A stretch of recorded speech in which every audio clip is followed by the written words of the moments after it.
Welcome to the Ask Faleskini podcast with a guest.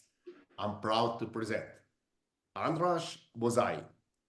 Andras, please tell us more about yourself. What is your story? Hey, Peter. Thank you for having me. So my story is, well, to put it, very shortly, I was born and raised in Hungary. Then I went to university in Hungary. Then I started working in tech and consulting because that was always my passion. And then I realized, oh, wait, maybe there's something else to life. And so I became a coach and a life coach and business coach. And I've been doing that for 3 years now. And that's who I am in a nutshell. Amazing. Similar story to mine. So you were in tech and consulting. So what I would like to start with is how would you differentiate between consulting and coaching business? What's the main difference? How it differs? What do clients get from consultant and what do they get from the coach? I love the question, Peter. Thank you for making that distinction. The differences, I think, the major one is in the energy of it. So in consulting, what you do is you go into the client's world to help them with your knowledge, with your expertise, with what you know, with your processing power, right? Like think of the big companies like McKinsey, Boston Consulting Group, and whatnot. They go there because they have specific industry knowledge and they have a framework to think through things, and they talk to the client and then they go away, they crunch the numbers, they do their PowerPoints, and then they come back with a presentation, with a suggestion. Whereas with coaching, the approach is much more personal, let's say, and much more focused on the individual and on how the individual maybe plays a role in creating the situations that they are in. So I would say coaching and consulting can be used for the same purposes, but they are very different tools. Okay. So I guess that because you're now life coach and business coach, you enjoy coaching more. You mentioned that you can tackle the same problem with coaching or consulting. Would you agree that coaching, because it's much more tailored, can be much more efficient for majority of the clients? Would you agree that coaching is more efficient and that it delivers more lasting results? I would say yes in general, and but the root cause of that, what I see, is that when someone hires a consultant, they look for a solution, like the client is looking for a solution on the outside, right? Like the consultant will come up with an idea and that may or may not be implemented. And in the consulting world, a big hassle sometimes is that you might come up with the perfect solution, but the client then doesn't implement it, and then it's not worth anything. Whereas with the coaching, the whole approach is different. The coach only helps the client come up with their own conclusions, and it relies much more on the client to do the work. So I would say yes, it's much more to the point, and only one session, like one 30-minute session, can change the direction of someone's life or someone's business. Thank you. I hear that consultants they search for solution outside and coaches search for solution inside. I really like that insight that you've shared. And would you agree with my thesis that every business problem is just materialization of one of the stakeholders' personal problem? Would you agree with that? I do. I usually don't like generalizations because 100% is a very hard number to hit. But I would say to you that I have several stories where, let's say, I was in consulting, and even though the solution was there, the logical steps were followed on how to get to a solution, but then some personal issue came up, and that's why the solution couldn't be implemented.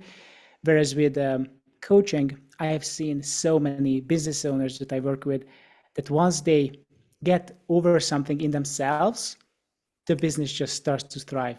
So yeah, I would agree in most cases.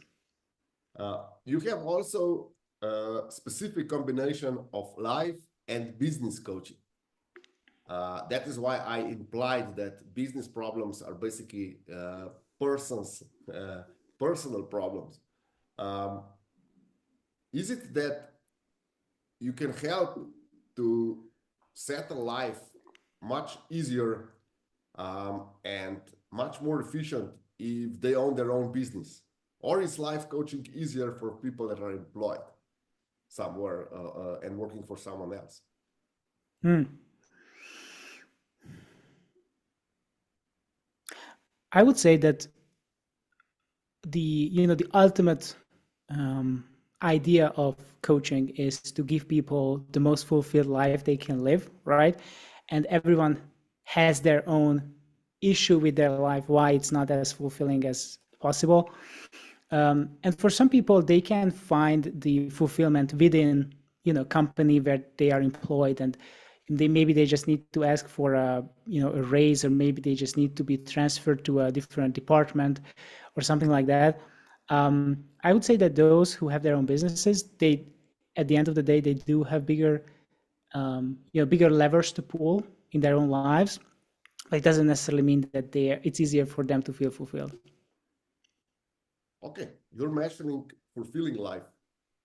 How would you define fulfilling life? What is fulfilling life for you? How do you present it to your clients? Yeah.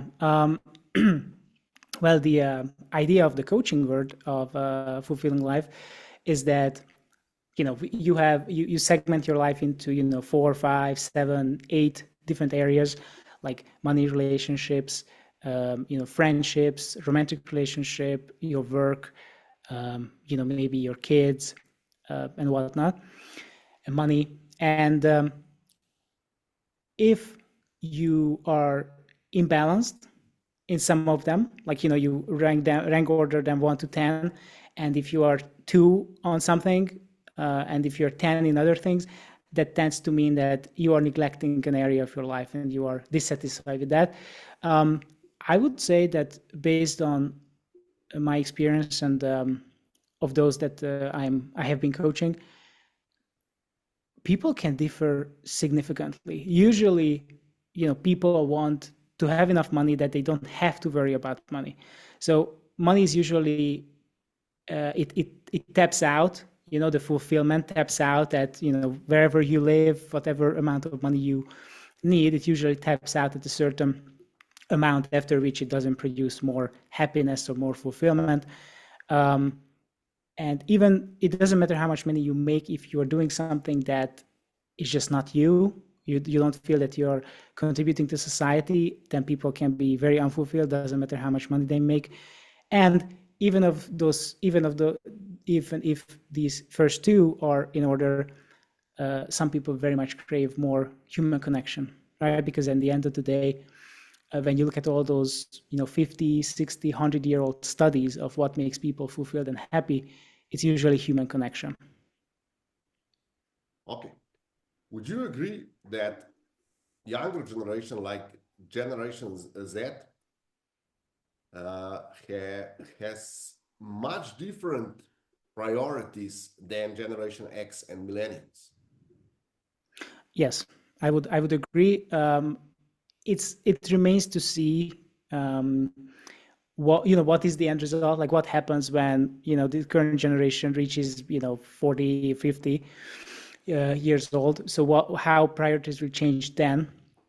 But yes, for right now, I would definitely say that the younger the generation, the less they want to live to work, right? They want work to be a part of their lives, and part that is adding to their lives, not something that they're sacrificing their lives for.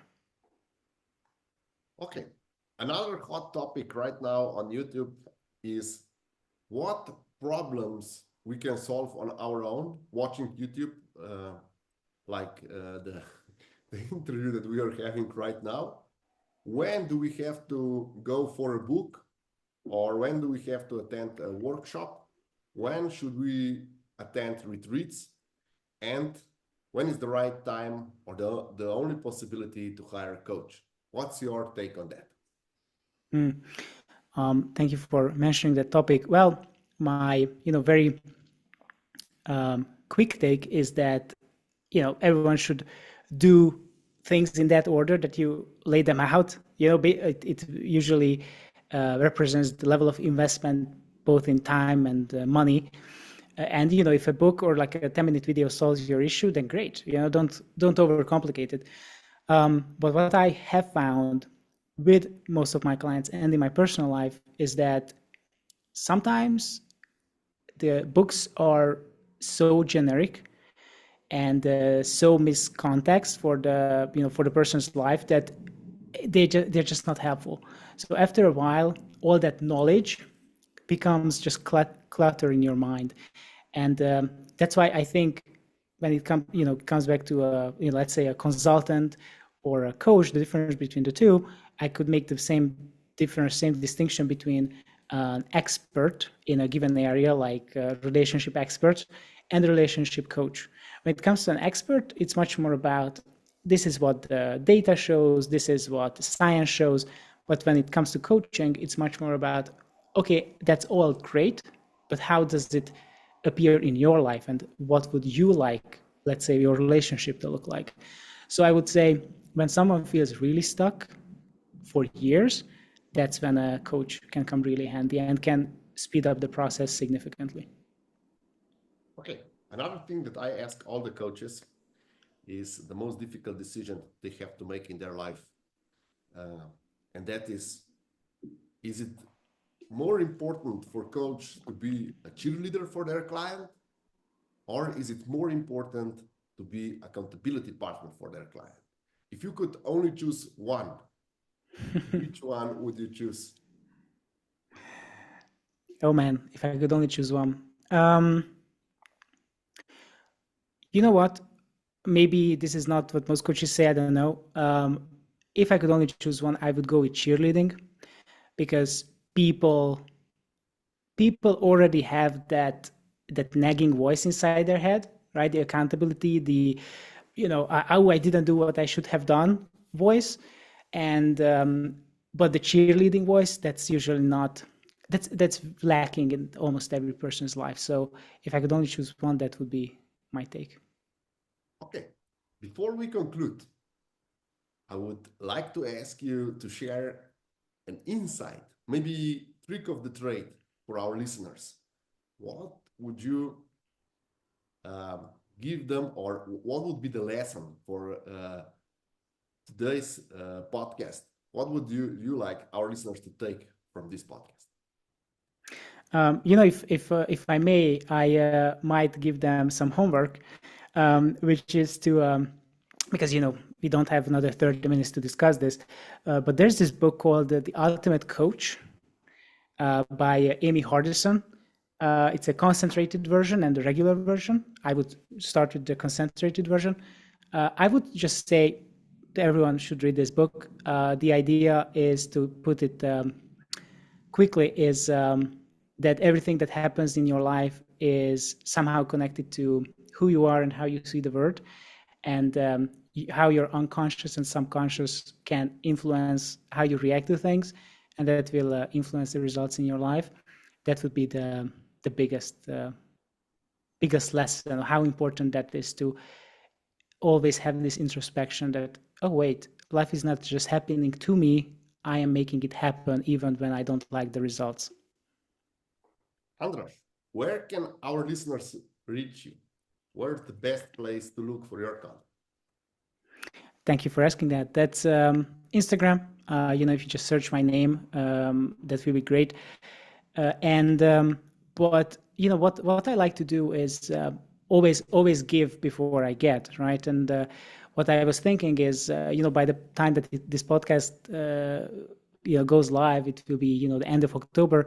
So for the month of November, anyone who emails me or messages me on my email or my Instagram DMs, for the first 5 people, I would be happy to offer a 90-minute, no strings attached coaching conversation about this very concept that we didn't have time to go into.